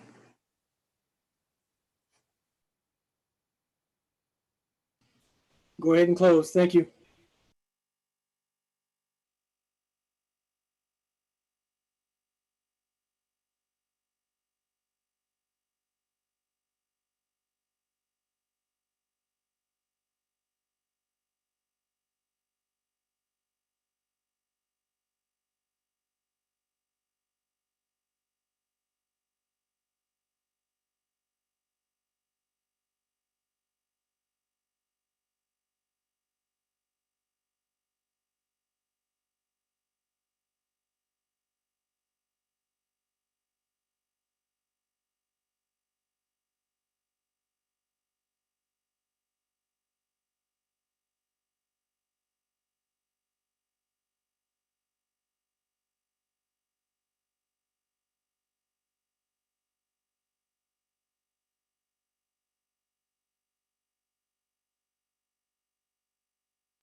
Okay. So here are the results. We still do not have a 50% or greater winner, but unfortunately, Mr. Newmiller came in with the lowest number of votes, so he will be dropped. And the next ballot will be down to 5 individuals: Barselman, Austin, Markle, Rexick, and Kellner. Okay.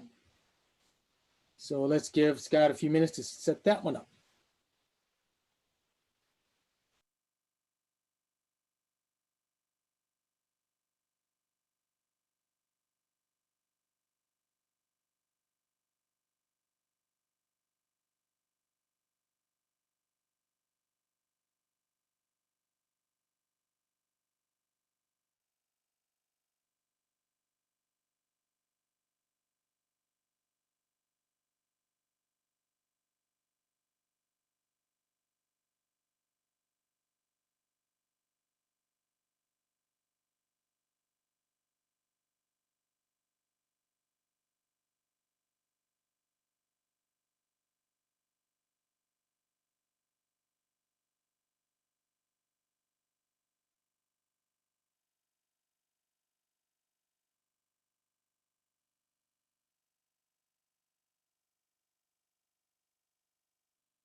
The election shows is started, so give it a little bit to show up on the webpage.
I'm assuming it's not open still.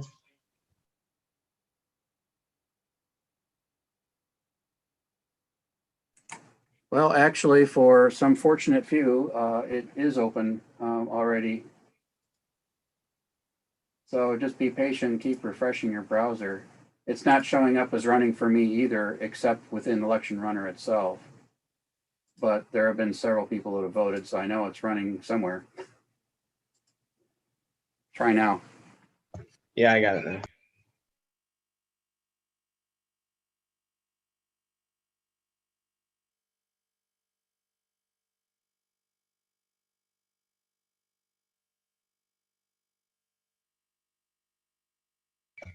I still don't have where I can vote though.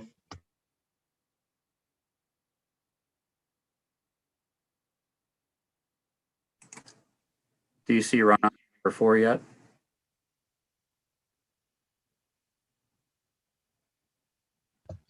There it goes.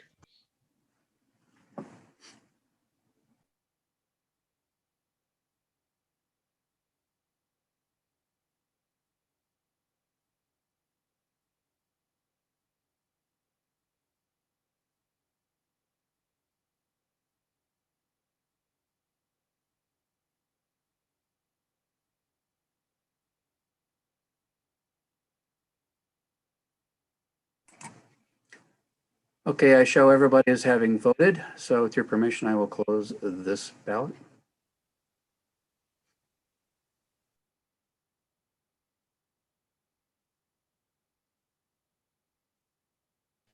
Please do.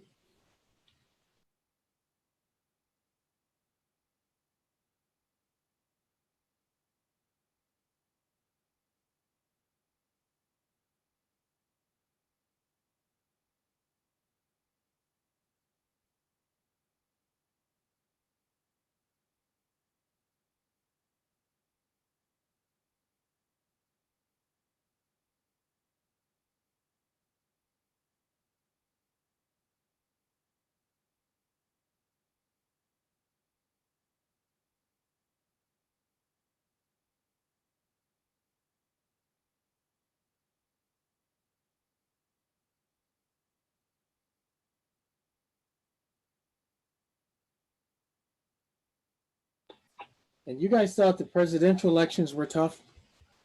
That was a piece of cake. Unfortunately, Mr. Bossman got the lowest number of votes, so he will drop. And the next ballot will include Austin, Marco, Rexick, and Kellner. So John, if you can make those adjustments, and then Scott is working on the next ballot. Thank you for your patience, guys. This is really taking a lot longer than I thought. It should be updated on the slide now. It is. Thank you. We're down to 4. The final 4. This sounds like a NFL type of thing going on here.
The election shows as running an election runner, so give it the poor little tired electrons chance to refresh the page and you should be good.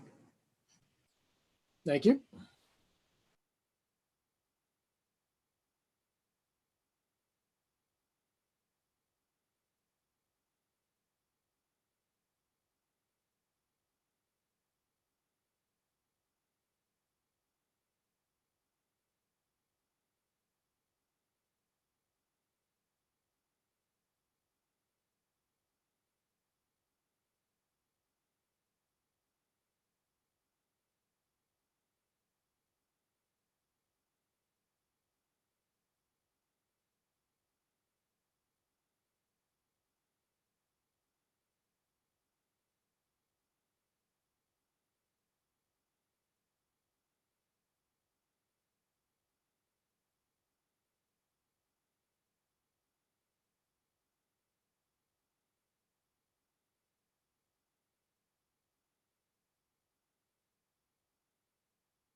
Should show up as running now in your web browsers, hopefully.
Okay, everybody shows as voted, and with your permission, I will close the ballot. Ballots are closed. Thank you.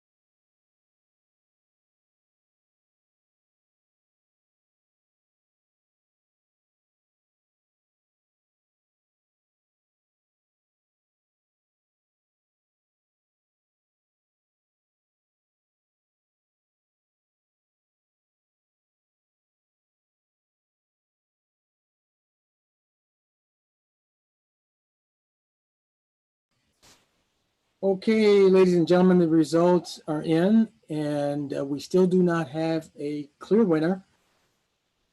Therefore, we must drop the lowest number of vote, or the candidate that got the lowest number of votes, and this time it's Gary Markle. So, John, please reset. We now have Jennifer Austin, Robert Redsick, and Dennis Kellner as the final three. And Scott, please proceed to create a new ballot. Thank you.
Okay, all the ballot now shows as running, so start refreshing your web browsers.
Okay, process took a little quicker this time. Everybody shows as voted. So with your permission, I will close the ballot and fingers crossed. Okay, the ballot is now closed.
Okay, I have the results, folks, and we still don't have a clear winner.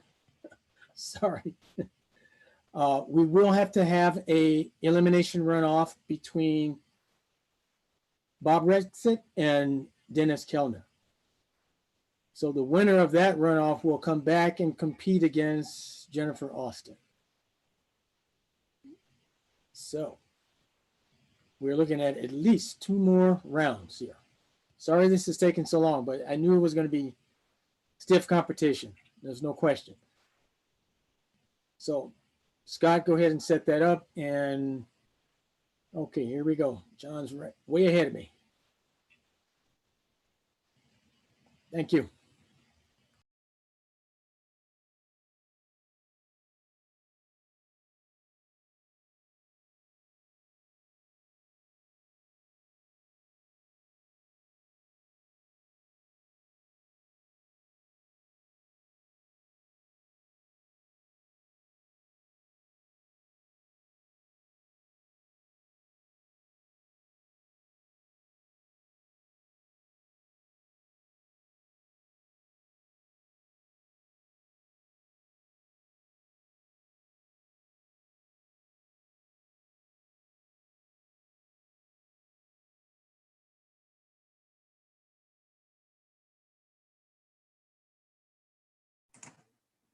Okay, election shows as running, so you can start refreshing your browsers.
I think the electrons are wearing out.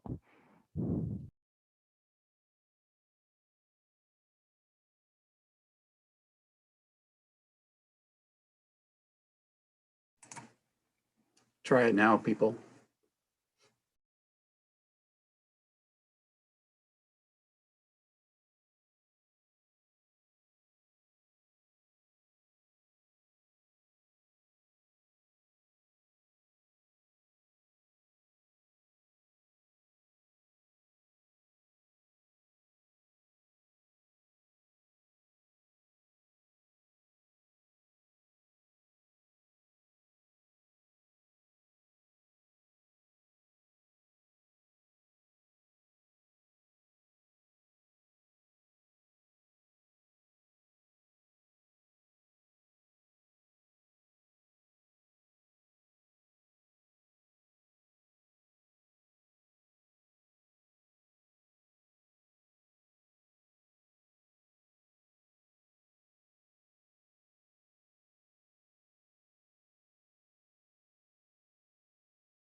All right, all fingers crossed. Everybody's voted. So with your permission, I will close. Permission granted.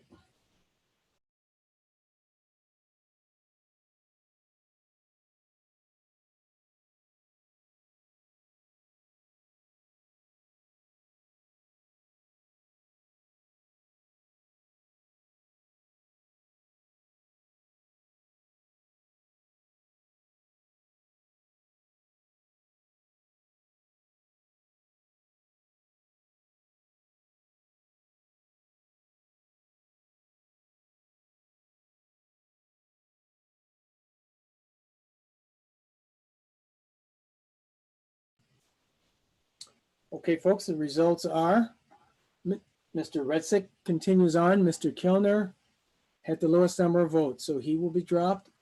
So now we're down to 2 candidates. This looks like the Super Bowl of Auxiliaries of the Year. Jennifer Austin, Robert Redsick. Scott, please set up the last, hopefully the last ballot. Thank you.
All right, this latest runoff is now showing launched in election runners, so you can start refreshing your browsers. Hopefully it won't take as long this time.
All right, people, everybody has voted in what will hopefully be the final version. So Harvey's permission, I will close this. By all means, close. Thank you.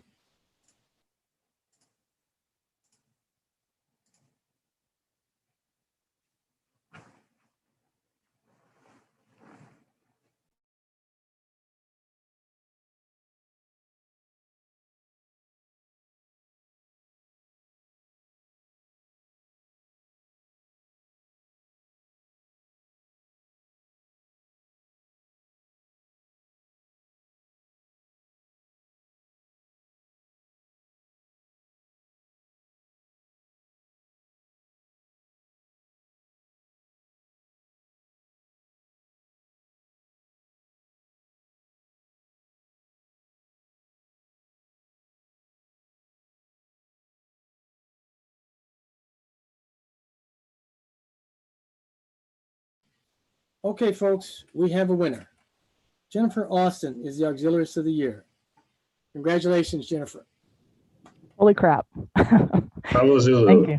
Thank you. I will say that I read all of the other nominees packages, and I was very impressed by what everyone was bringing to the table. So I'm humbled and honored to move on behalf of the district. I think you can't say enough about the caliber and the quality of the packages we received this year. This has just been phenomenal, absolutely phenomenal. So I want to thank all of the candidates, and again, congratulate you.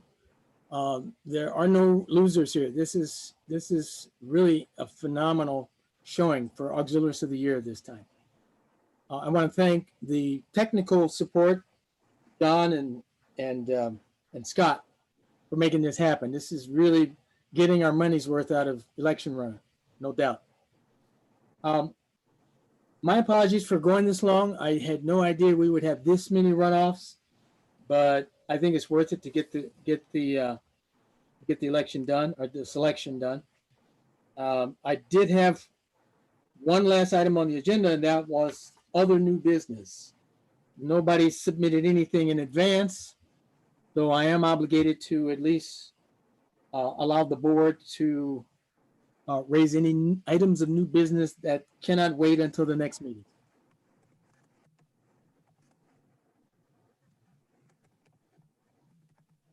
All right, hearing none, then I will entertain a motion for adjournment.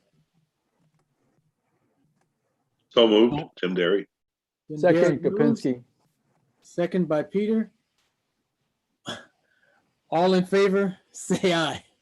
Aye. Aye. Aye. You too. Okay, gentlemen and ladies, thank you so much for our first kickoff meeting of the year. And if you look at your agendas, you will see down at the bottom the time and date of the next scheduled meeting, which is in March. This would be typically where we have our spring board meeting and D-train, but we will not have a D-train. We will have an E. Everybody have a nice day. Thank you. Thank you, sir. Thank you. Thank you, Commodore. Have a good weekend. You too.